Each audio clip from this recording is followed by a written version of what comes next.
Hello and welcome to the Hypertrophy Odyssey, chapter 228. It is the second day of the week, aka the special beam cannon workout. I am feeling pretty good. I just built something for the home gym, so a little bit later than I wanted to start, but it is what it is.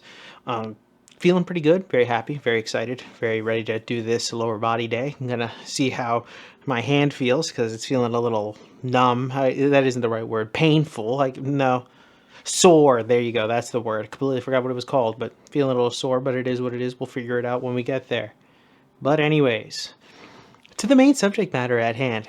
Speaking of the hands, and or the arm wrestling arc, that's where we're going to start. So, as you might have seen in yesterday's video, I have started the arm wrestling arc. So I'm going to add a bunch of forearm and arm-based movements that are skewed towards arm wrestling.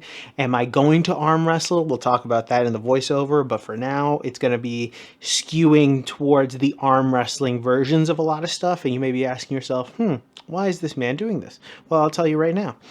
It is because of my hand injury. And I was like, oh, this is not happening again. So I'm going to go crazy on my hands and arms and forearms in particular. So then that way they can grow bigger, tougher, and better. And so that way I don't have to worry about these hand issues that I may or may not have been having. So they're going to get stronger, forearms are going to get stronger, biceps are going to get stronger, triceps are going to get stronger. So it's all going to work out together in unison. But I will talk more about what I'm doing, all the things that I'm adding, and all that other stuff, and get into the nitty-gritty details when we get downstairs. But for now, I'll say, even before this injury, I had already thought about increasing my forearm things to do, not just the wrist roller, but other things. So I'm going to add that on top of a few other movements that I want to try to do as much as I can, because like I said, I'm going to do everything I can in humanly possible in order to get these hands and these forearms as strong as possible as I can get them.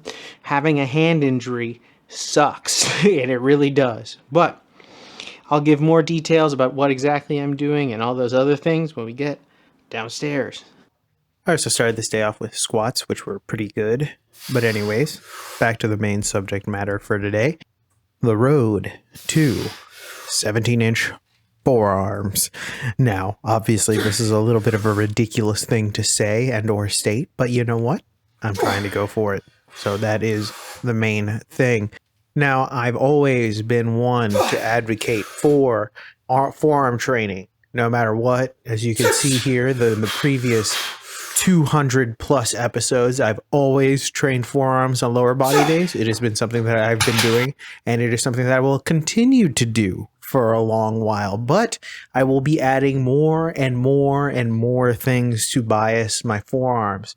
So in the previous episode right here, you will have seen me do hammer curls, which are a new variation, preacher hammer curls, I should say, which is a new variation of preacher curls, but I wanted to do them with the hammer orientation, so then that way it hits the brachial radialis a little bit more. And then I also, at the end of the workout, you'll have seen me have done the rice bucket as well, because I've added that back in as well. Now that I have gotten a little bit better from my hand, now it's time to really start ramping up all of the forearm, hand, and all other movements really for the arm. I'm gonna stick with my 2 sets a week, or 2 exercises a week for the triceps and the biceps, but my forearms will probably be trained every single day without end, I think. And I've also added a couple more things. I added a roller like attachment to do with the cables that I've added, so I can do on a different day, as well as I've continued the wrist roller, but I plan on actually buying a couple more attachments as well, so I can play around with the other muscles in the hand, and also possibly even mess around with bringing up the pinky pad and the thumb. Now, is this because of the injury? Yes, I'm trying to make these muscles bigger and stronger and more resilient because of the injury that happened to me. So I'm trying to prevent that from happening. Will I do arm wrestling?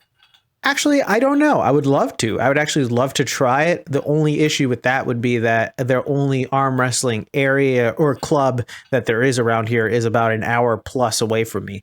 And I have no idea how often they meet. I don't know anything about it. Part of me would like to start my own club at this point, because that would be an interesting thing. That might be an arc for a different future me. Maybe one that has this as their full-time job. So then that way, that part-time, they can also create a arm wrestling club. That'd be sick. But I would love to do it eventually. Nothing too crazy, just maybe a little bit of a practice run here or there.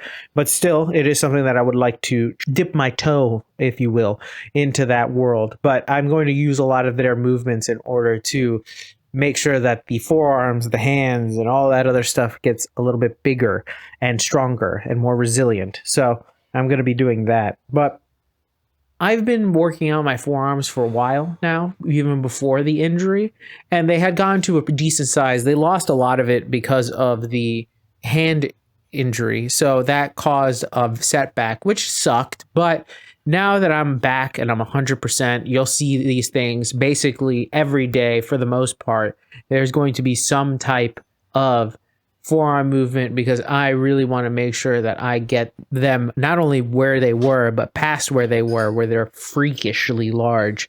I'm not going to say that I'll hit 17 inches. Maybe I'll even start measuring them, because I should probably start doing that.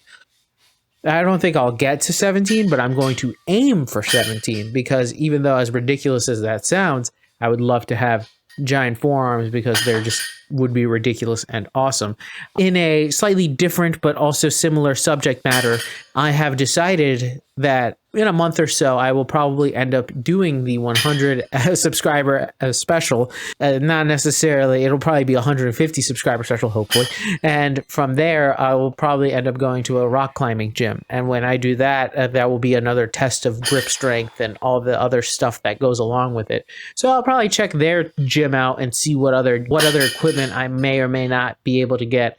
I think I'm missing a couple of things that I want to use in order to get my grip strength plus forearm strength plus every other type of strength up when it comes to forearm training. I'm going to slowly piece it all together, make sure that not only am I training them hard, but also just making sure I'm not training too hard where I injure my hand again. But it will be something that it'll be every day without fail, probably near the end or at the end of each workout where I do something hand or forearm related. Be prepared to see a lot of that, especially like this wrist roller or something like that. You'll see those soon enough. And we're back. Welcome to the workout debriefing. Exercises not filmed, none. Exercises skipped, also none. Got everything in. My God, is today a long day. I did start later than I wanted to, but it is what it is. But yeah, I'm super tired right now, so I'm ready to hit the hay at this point, but still got a little bit of things to do. But anyways, back to the main subject matter at hand. The road to 17-inch forearms, but that's going to be the working title, but probably the title realistically, because I really want to get bigger forearms and bigger arms in general, but the hands are really the ends that I need to make better and stronger and more resilient to anything that might happen. It sucks that I ended up getting this injury, but it is what it is. It's not the end all be all, but it happens. These things, you kind of just have to roll with the punches. So luckily I have almost gotten better 100%. My hand feels stiff every once in a while, a little sore. So that is something I'm going to have to deal with, but this is something that it's going to be a pattern you're going to see all year this year, along with the Gorilla Glutes objective. So that's 2 objectives. I've already probably talked about it in this episode right here about New Year's resolutions and stuff. So maybe I might have, but maybe I touched upon it. I kissed it, but I just wanted to talk about this today, since this was something that I was going to make a video on when I started this entire journey beforehand, but I needed to just get to the ability to do it, because I really wanted to be at almost 100%, which I'm at now almost. Like I said, there's the occasional something, but I think I kind of have to live with that. But that is a kind of a whole other story for a whole other day, which we will discuss in a completely different episode. That one will definitely be a multi-parter, but that's a whole other story for a whole other day. With that being said, tell me what you think in the comments below. I'd love to know your thoughts and opinions about this one. This one is a random, but just generally what my plans are for the year one. I like talking about these things, kind of elaborate out on the things that I want to have done and the things that I plan on doing and all the things that I'm going to do that. Kind of like a business plan, but not really, just a regular ass plan, because there's no real business here, but it is what it is. Please like, comment, and subscribe. Please share this video with anybody who may or may not like it. I will be back on tomorrow with a new video. Thanks again for watching. I really do appreciate it. Stay safe out there. Stay warm out there. Take care. Keep it heavy. And I'll see you in the next one. Peace.